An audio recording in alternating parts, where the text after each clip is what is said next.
actually comes in a glide variant as well, but the main variant is a rocket-powered winged smart bomb or missile, and it really is going to revolutionise. We've already done test firings off a Eurofighter, so that was a couple of years ago. The first Spear was released from a Eurofighter in a UK range to test early development testing, and it's on contract.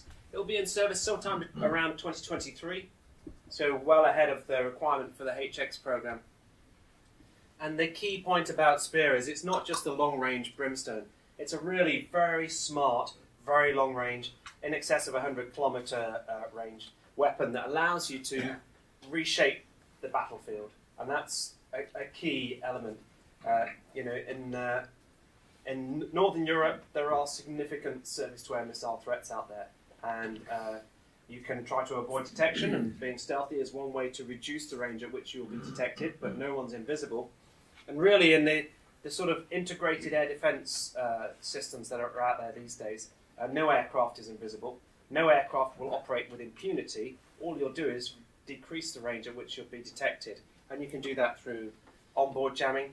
But ultimately, if you want freedom of operation in your own country, you're going to have to peel back some of those layers, deconstruct some of those surface-to-air missile systems. And that's the sort of capability that Spear and Spear EW will give Eurofighter and the nations that operate Eurofighter. So really a fantastic capability.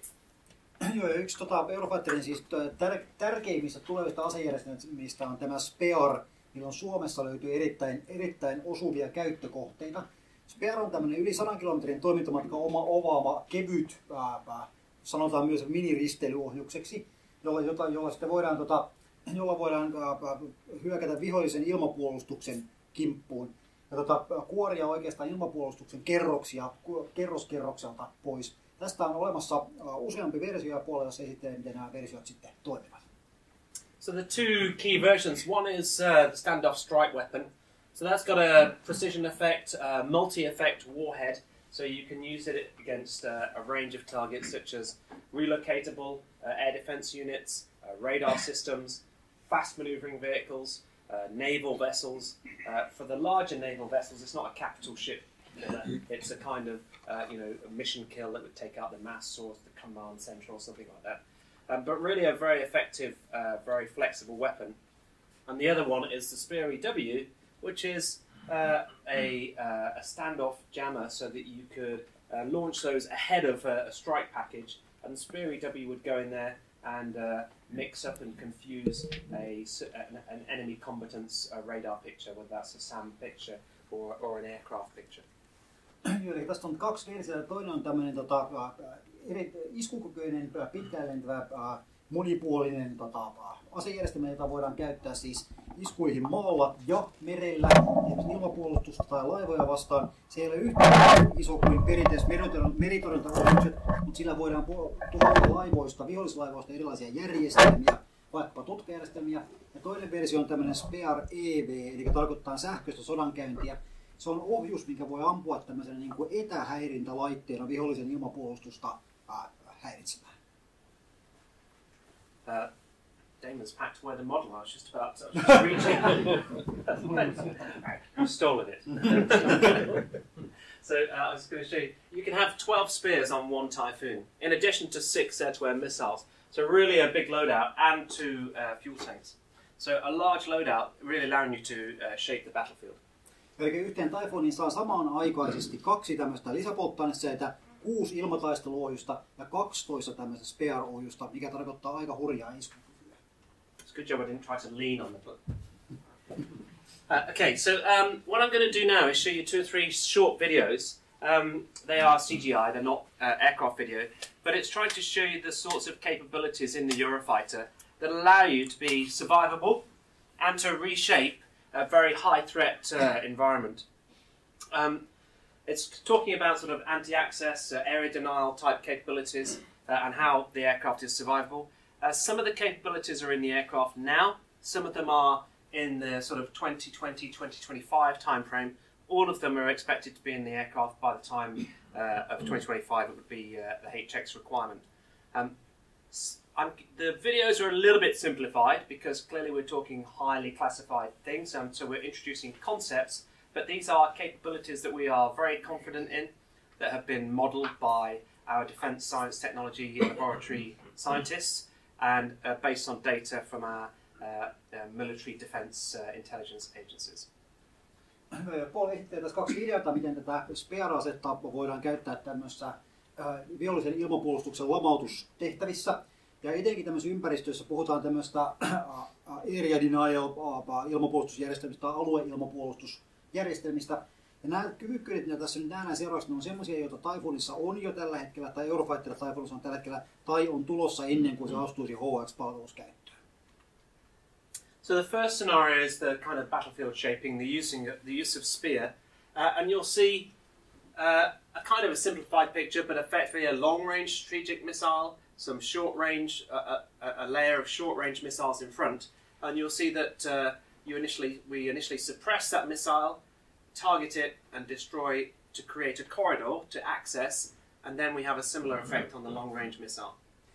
Tässä on tämän tehtäväkenttä, missä näkyy punaisilla ympyröillä erilaisia ilmatorjuntajärjestelmiä, lyhyen kantaman ohjuksia edessä ja sitten pitkän kantaman ilmatorjuntajärjestelmää takana. Ja tässä videossa nähdään, kuinka Typhoonilla sitten lamautaan tämmöinen järjestelmä. Key to that is that for those sort of surface-to-air missile threats that you can precisely locate, if you don't already have the location, and I'm talking about weapons grade location coordinates, automatic target recognition. There are several waveforms we've developed that allow us to do that, and also suppress or confuse their picture. And we'll do that in a combination of ways through onboard sensors. The new ECOS radar will do that, but also SPEAR-EW. So a combination of effects, as well as other effects, that achieve the effect of actually reducing and allowing us to access the area to get close enough to ultimately target. Tässä videossa nähdään, miten löydetään, paikannetaan, tunnistetaan järjestelmät ja miten siihen kohdistaa erilaisia vaikutuksia sekä koneen omilla järjestelmillä että nämä asejärjestelmien ominaisuuksilla. And you'll see us launch a spear weapon, and the spear weapon will allow us to reshape that battle space. You'll see an outside view of the aircraft that will represent some surface-to-air missile engagement zones. They're kind of shrunk down for illustration periods.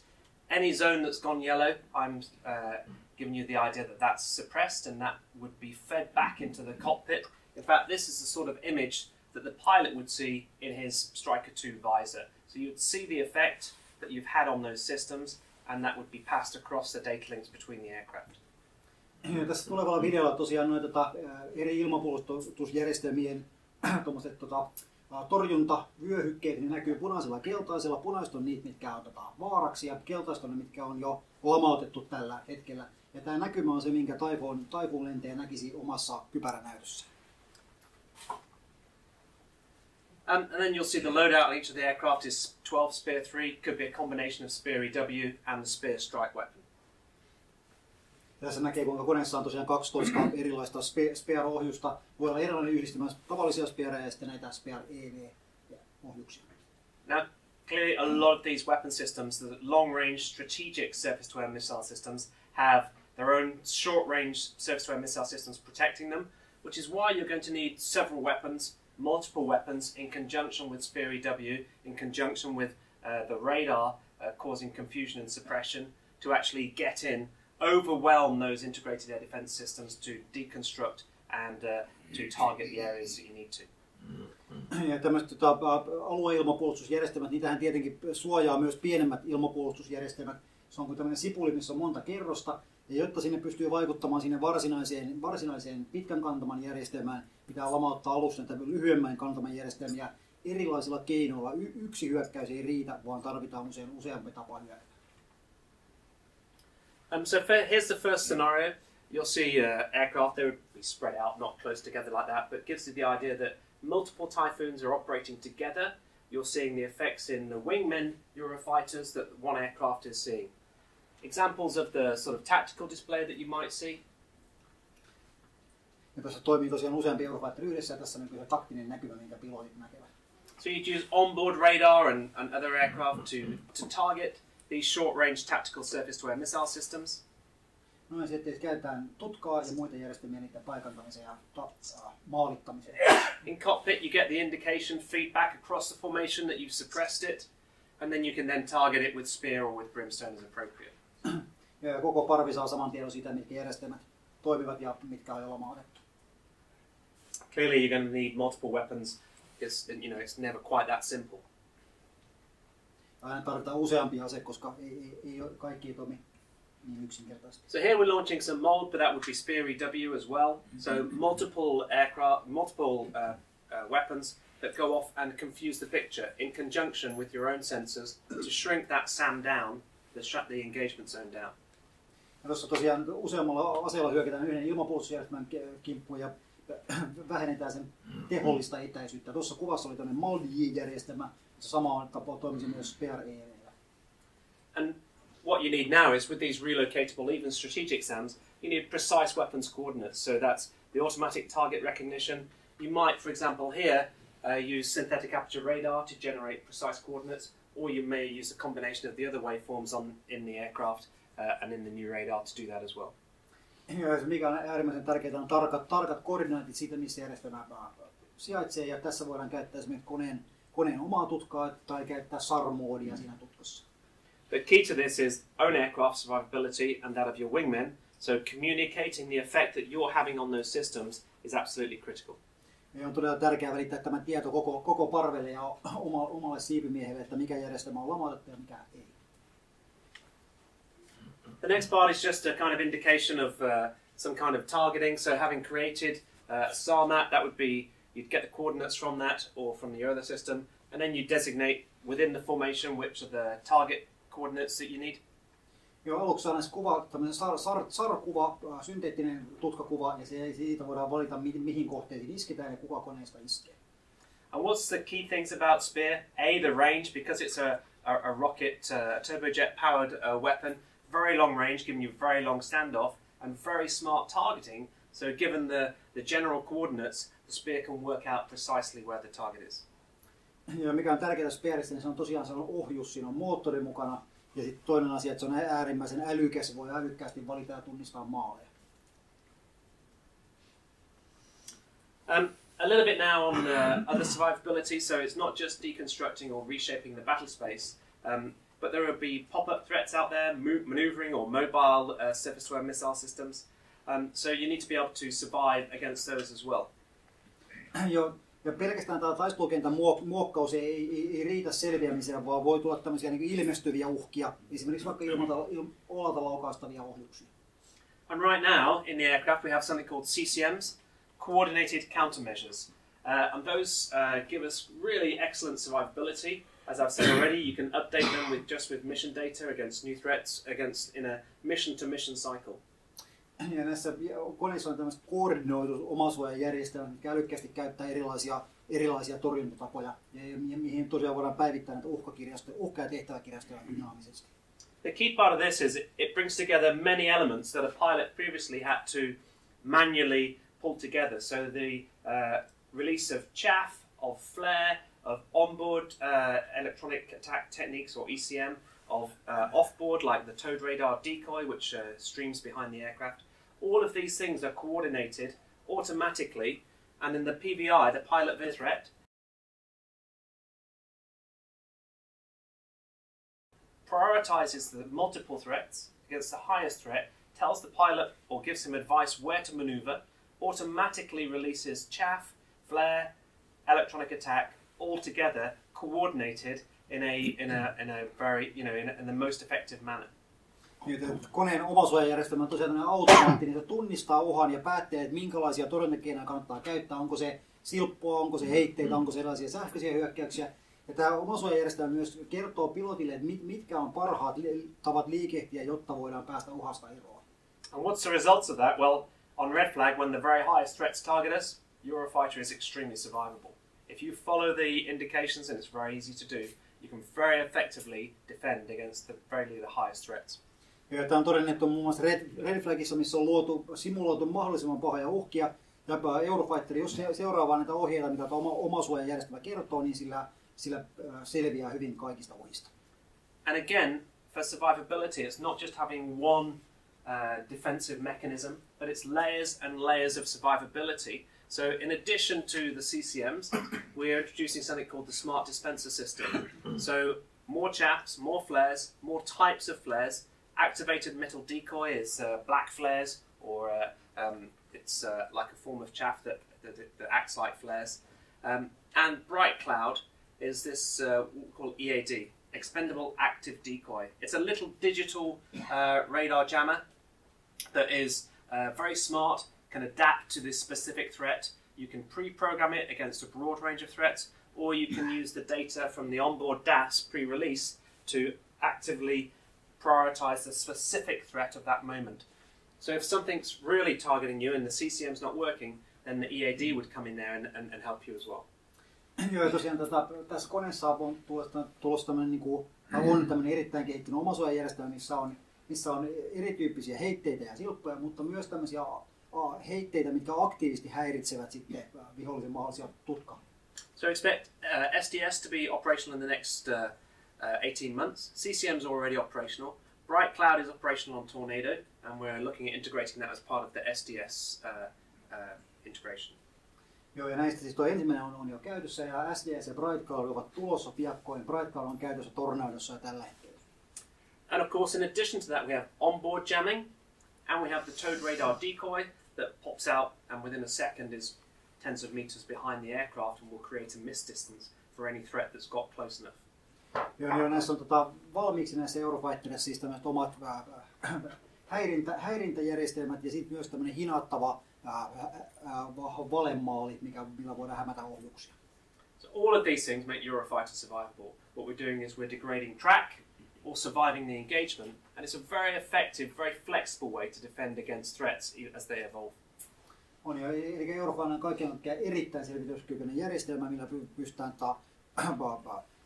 katkaisemaan vihollisen tutkayhteydet tai sitten selviytymään silloin, jos vihollinen hyökkää. And then finally, you'll see in this engagement, not only do we survive the engagement, but you have the pilot vehicle interface, the sensors, the ability to very rapidly cause swift retribution to defeat and neutralize a threat. So, and that could be with Brimstone or with the spear weapon. Ja tässä seuraava videolla nähdään tämmöinen niin panssijärjestelmän kimppuun käyminen, se mikä voi tapahtua Brimstone tai Spear-ohjuksilla.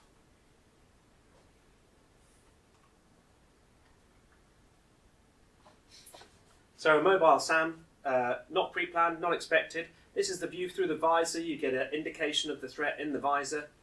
Looking down, the defensive aids display shows you the similar indication. Ja tässä on tosiaan tämmöinen ennaltasuunnitelman tehtävä, että on löytynyt tai huomattu tuommoinen uhka. As it changes to a tracking mode, that changes in cockpit. Kun sitä seurataan, niin sitten indikaatio ohjaamossa muuttuu. And then automatically, more rapidly than I'm showing here, you get indication that the onboard jamming has started. So that shows a threat indication. The green arrow says the system's jamming it. And this is the release of the expendable active decoy, the little digital jammer. Ja siitä nähdään, kun siinä tulee indikaatio, kun Eurofighter automaattisesti häiritsee sitä, ja sitten se näyttää myös nuo heitteet tai häirintälaitteet. But if that doesn't work, then the large green arrow says I'm going to start CCMs. So maneuver to the right. You just follow the arrow into a box. Fly into the box. Ja järjestelmä automaattisesti näyttää tuommoisen vihreän nuolen ja tuommoisen laatikon, minne pilotin pitää lentää, jotta pääsee uhasta eroon. It might have a follow-up maneuver for an escape maneuver, and that would all be in conjunction with onboard and offboard jamming. Ja tämä kaikki yhdistää siis tuohon niin häirintäsäiliöiden ja Eurofighterin oman häirintälaitteiden toimintaan. And the result of that is really excellent survivability. And if you needed to, then you could cue the weapons to target the threat. Ja jos tarvitaan, niin voidaan myös ohjata asejärjestelmiä niihin uhkakohteisiin automaattisesti. That could be with multiple or single weapons as appropriate. Yhdellä tai useammalla asejärjestelmällä. And then those aren't the only threats. Obviously, it's not just radar threats. There are man-launched air defense, portable air defense systems such as manpads that are very effective and quite lethal. And you need to be able to detect and defend against those as well. Pitää pystyä havaitsemaan kaikki mahdolliset ilmatorjuntaohjukset, myös olalta laukaistavat ohjukset. And the aircraft has with the new upgrade sensors, has the ability to detect a launch against it. If it misses the launch for whatever reason, then you always have the missile approach warner as a final defense, and then multiple expendables and a lot of expendables, a lot of type of different flares in the SDS to give you many uses against multiple engagements.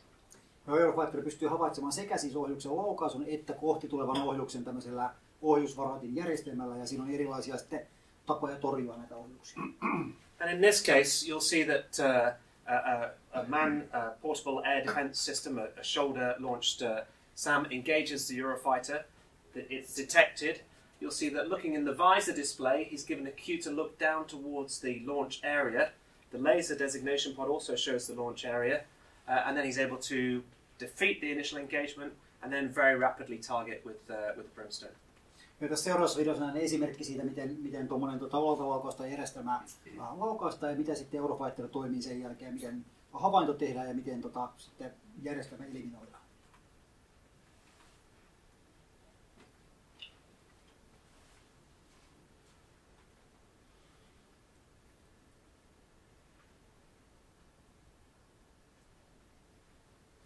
So manpad launched, and then you'll see instantaneously in cockpit, the laser pod has picked that up and is showing a launch detection. Here's the arrow cue saying look down towards the location, the launch location.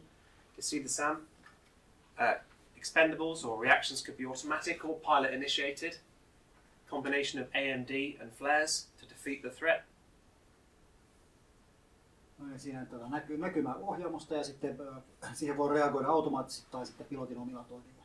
Then using the pilot cue to put in a target, and that rapidly you can then release a brimstone weapon against that target. Järjestelmä näyttää, mistä ne tulivat, ja sitten pilotti voi sinne sijoittaa vaikutusta nopeasti.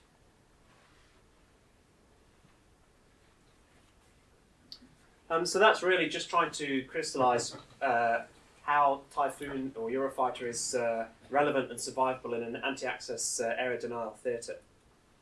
Ja tämä siis tosiaan osoittaa, miten Typhoon pystyy toimimaan tai selviytymään tuommoista todella puolustussa ilmatilassa. We're not at all complacent about the sort of threats that Finland faces. We have those similar threats ourselves, but we're confident that Eurofighter is going to remain relevant and capable. And it's a combination of many different things. So reshaping the battle space, having a sensor that can both suppress at range, automatically target recognize, and locate those sorts of threats to enable us to reshape the battle. On. Sitten on tärkeää pysyä koko ajan kehityksessä mukana ja pyrkiä löytämään uusia tapoja torjua vihollisen ilmapuolustusta. Ja sitten uskomme myös siihen, että mikään yksittäinen asia ei auta täysin kaikkea vastaan, vaan se on usean asian kombinaatio.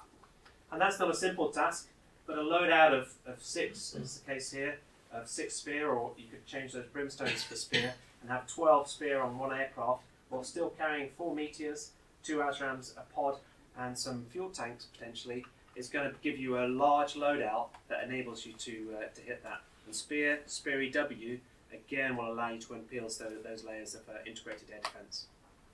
Tuossa näkyy tuommoinen mahdollinen varustus Typhoonilla, siellä on 4 tuommoista pitkän kantaman ilmataisto-ohjusta, 2 lyhyen kantaman ilmataisto-ohjusta, 12 Spearia tai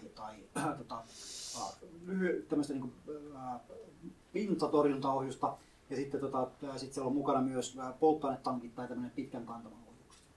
I think it's important to sort of re-emphasize that sort of weapons mass on a single Typhoon, or that a 4-ship of Eurofighters would bring, allows you to deconstruct quite effectively the battle space, and at the same time have 6 air-to-air missiles to defend yourself and to dominate the air, and being able to dominate the air picture with enough air-to-air missiles to defend and protect that airspace. So really that weapons mass is critical. If you're only carrying 2 missiles and 2 bombs, then really you're going to need a lot more aircraft, a lot more formations to have the same effect.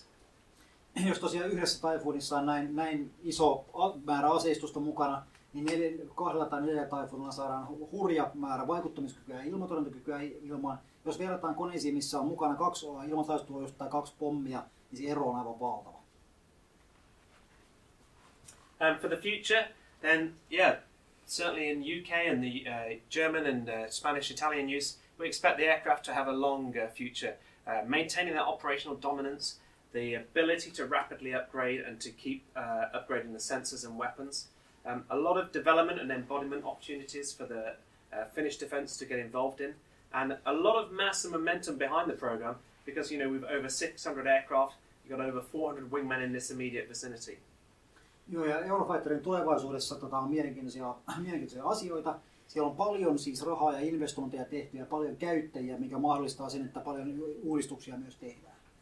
And those sensors on the Eurofighter are developing a lot of data, and our data links allow us to share that data, and we expect to use that in conjunction with UAVs such as Taranis in the future, Eurofighter, to direct that battle, to use UAVs in certain areas, or as well as alongside coalitions. So force integration, sharing of that data, realizing that weapons mass is key to the future.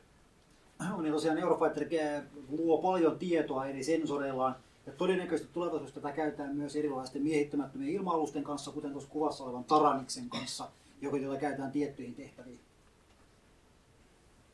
It's worth mentioning in July of this year, the UK unveiled a new combat air strategy, and as it says, an ambitious vision for the future.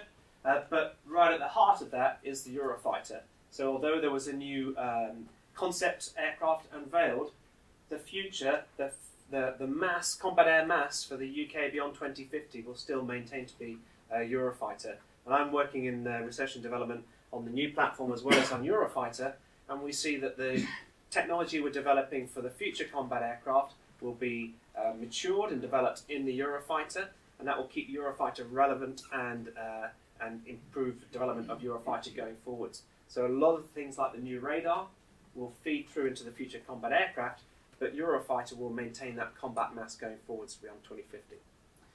Ja Iso-Britannia julkisti tämmöisen Combat Air Strategy, tulevaisuuden ilmataistelustrategian, ja siinä Eurofighter on aivan keskeisessä roolissa. Tässä samassa strategiassa julkistettiin myös tämmöinen tuleva niin kuin seuraavan sukupolven taistelujärjestelmä. Ja Eurofighter kulkee jatkossa käsikädessä. Niitä järjestelmiä, mitä kehitetään tulevaa alustaa varten, niitä käytetään Eurofighterissa. Ja myös toisinpäin, esimerkiksi Eurofighterin tutka on semmoinen, mitä tullaan käyttämään jatkossa sitten tulevaisuuden järjestelmissä. And that's not just a UK view. The chief executive officer of Eurofighter is a German colleague called Volker Patzo. In April this year, he said, looking to the future, he positioned Eurofighter as the natural bridge to the future European fighter aircraft. Eurofighter will remain the dominant fighter aircraft in Europe for the next 30 to 40 years. Technologies we're developing for Eurofighter today will go hand in hand with those for technologies we expect to see in a future European fighter program, manned or unmanned. Tässä on siis Volker Patzon näkemys siitä, että Eurofighter tulee olemaan luonnollinen silta siirtyä sitten taas tulevaisuuden järjestelmiin sekä siis miehitettyjä että miehittämättömiä ilmataistelujärjestelmiä. Just a few words on partnership, because I've mentioned a lot about our European partners, but it's kind of important. In the immediate neighbourhood here, not just through Baltic air policing, but from UK, German bases, Italian, Spanish, the Finnish Air Force already has 400 Eurofighter wingmen in your immediate neighbourhood. Across the Eurofighter nations, obviously, we have very tight shared ties because we operate a lot together, we share doctrine, we share data, maintenance data, all of these things. And that's reinforced through regular exercises. The German fighter weapons school students, for example, come across and fly with the UK fighter weapons school students in the UK each year. So we do combined elements of fighter weapons school. Ja tosiaan Eurofighter on useita käyttäjiä Euroopassa ja nämä jakavat siis tehtävädataa, erilaisia parhaita käytäntöjä huollosta ja muutenkin toimivat toistensa tukena. Ja tämä on semmoinen oikeastaan rooli, mikä on Suomelle sitten tarjolla.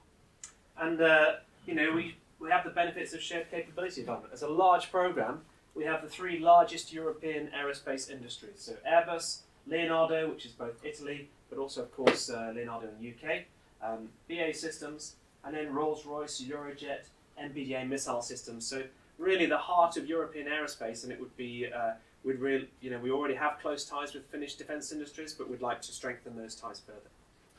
Niin tosiaan nämä yritykset, mitkä Eurofighterin takana, niin se ei ole pelkästään Biosystems, vaan siellä on Euroopan 3 suurinta puolustusalan yritystä, eli Airbus, Leonardo ja Biosystems. Is that my cue to finish, Jana? Hyvät asiakkaat, palvelemme vielä 5 minuuttia.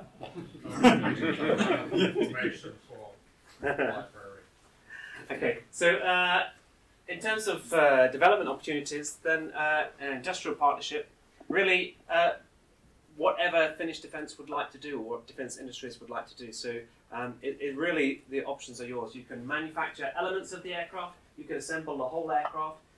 I think perhaps more value would be in Finnish defence industries and defence supporting the aircraft to make sure that you have absolute sovereign of supply. I know that Finland often talks about itself as being an island, but we're an island in the UK ourselves.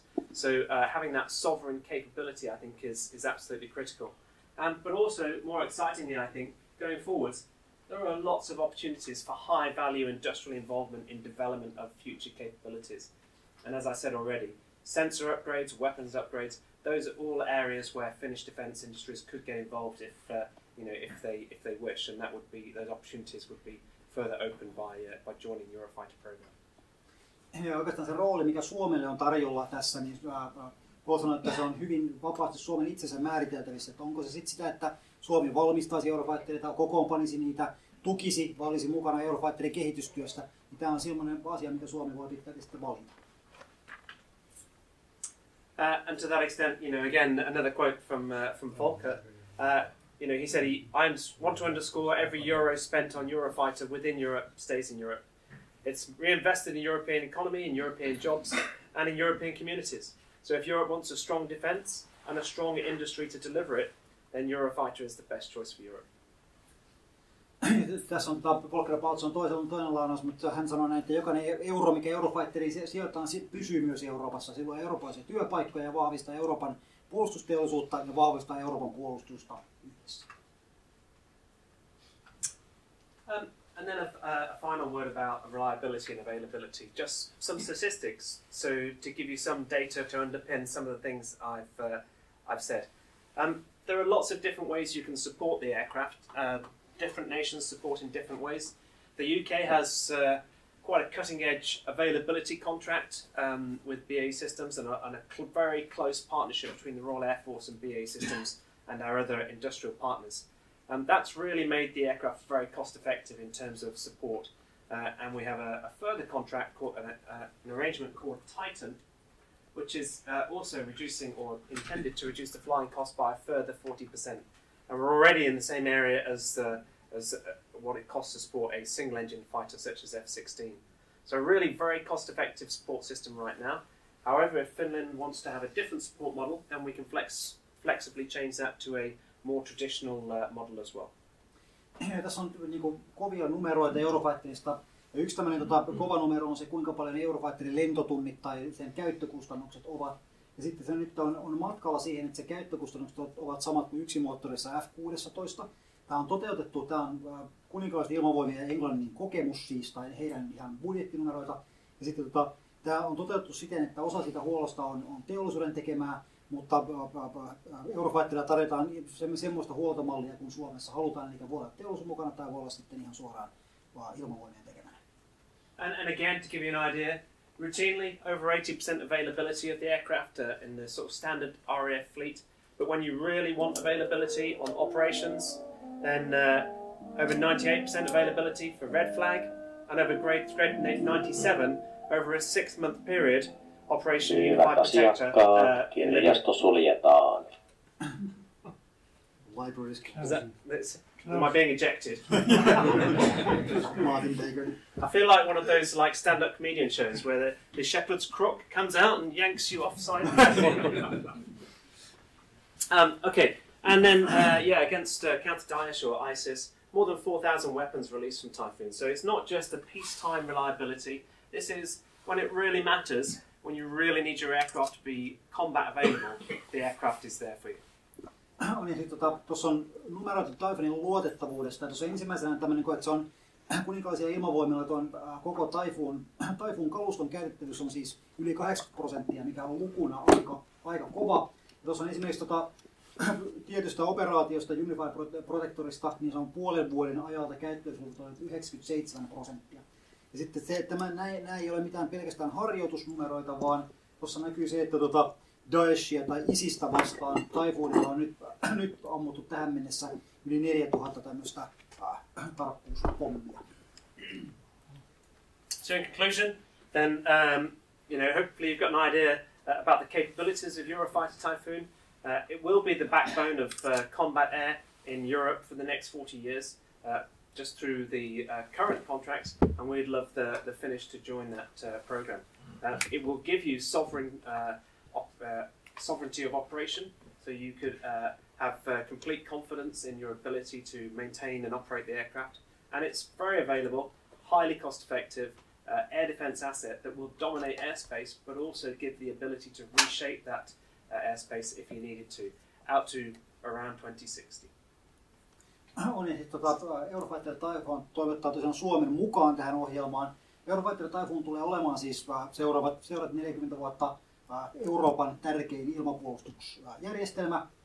Suomi sopisi tähän kuvioon todella mukaan. Se, mitä Eurofighter tarjoaa Suomelle, on tämmöinen omavaraisuus kaluston suhteen ja järjestelmä, joka pystyy sekä tekemään tehokkaampi ilmatorjuntaa että muokkaamaan taistelukenttää haluavakseen. So, the only thing left to say is, do you have some really difficult questions for me?